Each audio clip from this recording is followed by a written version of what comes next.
Sedikitnya ada 320 siswa sekolah dasar Pasir Andong Dramaga Kabupaten Bogor dikumpulkan di halaman sekolahnya untuk mendapatkan pengarahan tentang pentingnya mengkonsumsi makanan bervitamin dan bergizi bagi tubuh. Sosialisasi ini merupakan langkah dari sejumlah peternak ayam yang tergabung dalam Organisasi Peternak Ayam Nasional untuk memberikan pengetahuan kepada anak-anak di tingkat sekolah dasar tentang pentingnya mengkonsumsi telur dan daging ayam bagi tubuh. Dalam sosialisasi ini, pihak Organisasi Peternak Ayam Nasional pun mengajak serta seluruh siswa untuk makan telur dan daging ayam secara bersama-sama. Menggiatkan anak-anak untuk gemar makan telur dan daging ayam ini sengaja dilakukan oleh Organisasi Peternak Ayam Nasional untuk mencegah timbulnya penyakit gizi buruk dan stunting pada anak-anak di wilayah Kabupaten Bogor.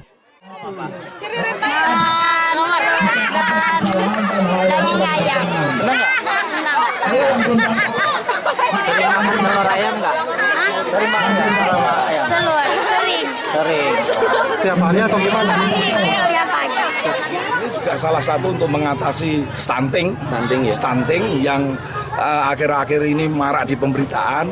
Dengan konsumsi ini secara sustainable, berkesinambungan, diharapkan ini mampu mengatasi hal tersebut. Memang tidak dalam jangka waktu yang cepat, tetapi ini harus berkelanjutan dan perlu waktu. Di sini kan dia punya minimal punya ternak ayam ya di tiap rumahnya. Jadi anak-anak bisa menghemat yang ada di rumahnya itu, telurnya itu bisa digunakan untuk makanan sehari-hari gitu ya. Dagingnya juga bisa dipotong oleh mereka, oleh orang tua dan dikasihkan kepada peserta didik.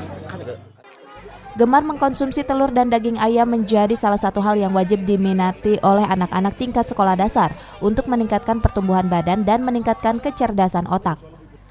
Dari Dramaga Kabupaten Bogor, Mande Jajar melaporkan.